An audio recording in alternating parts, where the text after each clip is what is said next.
How do we determine what makes a woman beautiful? The perfect body and standard of beauty have changed over the years, even though the foundation of the female form has stayed the same.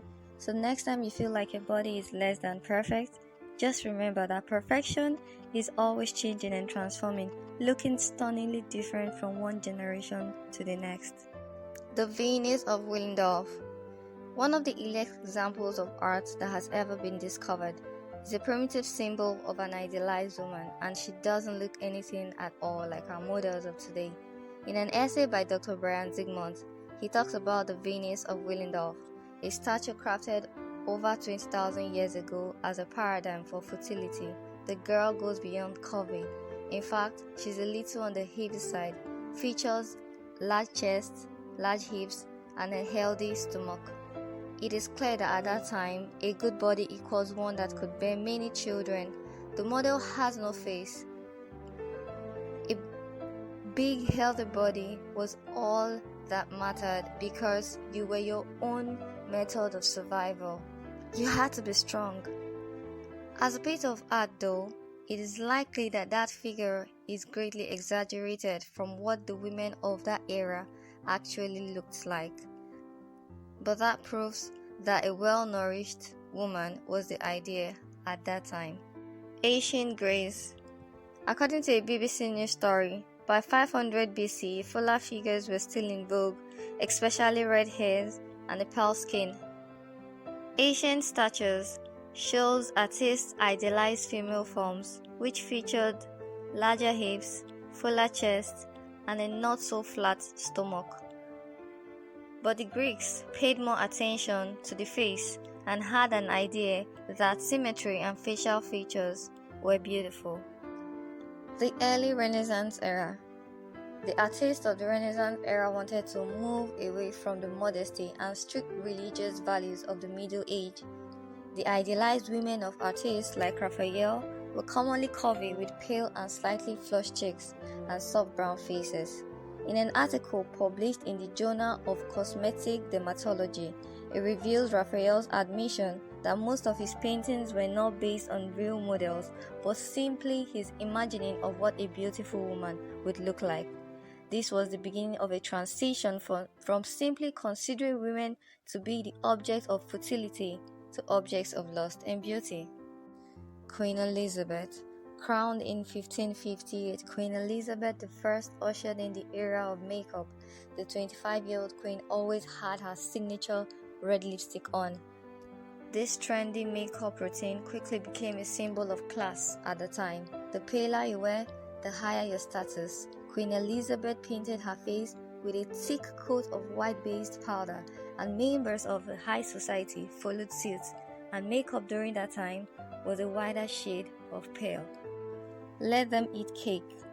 According to the book The Complete Makeup Artist, after the French rebelled against aristocracy during the French Revolution in 1789, the people wanted to distance themselves from their disgraced royalty, and makeup became much simpler. Before the revolution, makeup was worn equally by men and women. The book Selling Beauty tells us that. As memory of the revolution began to fade, the country entered the 19th century, and makeup for women began to gain popularity again. The Victorian era. By the time Queen Victoria arrived in 1837, the West had gone back to the idea that women should dress modestly and without personal expression. Women's roles were now clearly defined. According to a BBC record of women in Britain, a woman's place was in the home, as domesticity and motherhood were considered by society at large to be a sufficient emotional fulfillment for females. In other words, ladies were getting information. Okay, ladies, now let's get information.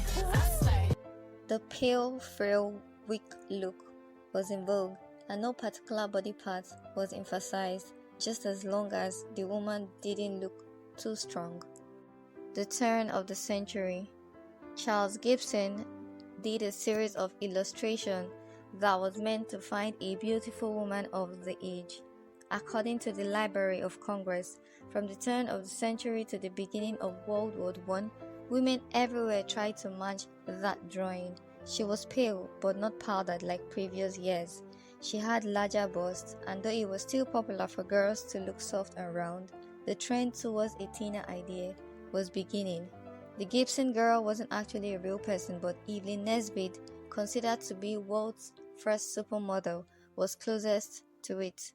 It was yet again another standard of beauty invented by a man's drawing rather than inspired by any existing woman.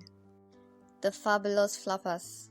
In 1920, women won the right to vote, and they were not going to take a part of hair and corset anymore.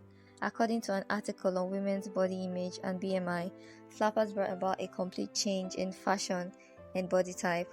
The article explains the appearance was one of boyish and androgynous youths with minimal breasts, a straight figure without any corseting, and a short hair.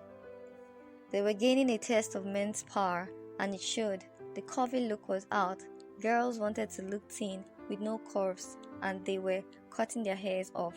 Skirts hemline were up higher than ever, allowing women to move, dance, and finally have some fun. The flip side of it was it brought about serious modern-day obsession with weight. Depression and recovery. Unfortunately for flappers, the 20s ended badly, and the Great Depression made fashion an afterthought. Most women weren't able to worry about having a skinny figure and the perfect clothes, so the ideal body type became slightly more full. Because of lack of resources, and with World War II, women had to get creative with their clothes. They would rework a man's suit into women's attire, and that brought about the pattern shoulder look. Women were recovering from years of a terrible economy, and the ideal body type mirrored that. Nobody wanted to look thin then, because it seemed too close to starving, but a chubby figure was still unrealistic then. Counterculture couture. The Depression in World War II was history, and America was making a lot of money for the first time in years. People were in the mood to celebrate, and with that came a slightly fuller figure. The hourglass figure was sought after, and having a large bust was strongly encouraged. Interestingly, people would think that the models of that time would be considered plus size now, even though they were much heavier than the models of today. The era movie stars were thinner. Most of the glamour girls in films had a BMI between 18.8 and 20.5, which is much lower than the average woman's BMI of 23.6. In this news, from the early 60s, a town holds a Miss Fat's Beautiful contest. To modern years, these ladies would be called fatties. By the 60s, the culture began to shift. Women weren't just happy having houses or cars or sitting at home as housewives. Young people rebelled against constricting ways of the 50s. The 70s saw greater freedom for women, but skinny was still the idea.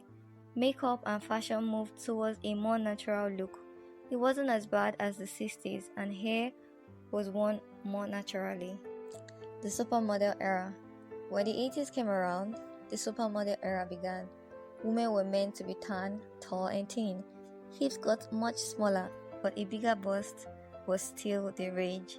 Women were influenced more by models than actors for fashion and beauty trends, but models continue to be more thinner than the average person. So, what is perfect? Now we have stepped into an age where the media is beginning to celebrate diversity of race and body type, although there is still a long way to go. The thing to remember is that most of the historical standards of beauty were based on the drawing or painting of someone's fantasy. Nowadays, Photoshop and other editing software has the same effect, making what we see unattainably perfect. You can't possibly live up to a fictional piece of art or a masterfully altered photograph. Since standards have changed so much over history, it proves that these standards are really just temporary ideas. So what if your body isn't considered perfect today? Who cares? Perfect is an illusion that no one can attain. So be happy with your body. Be happy with it and celebrate all the things that makes up your gorgeous, perfectly imperfect self. Thanks for watching. Click to subscribe, like, share with someone, and please check out my other videos. I know you'd love them. Thank you.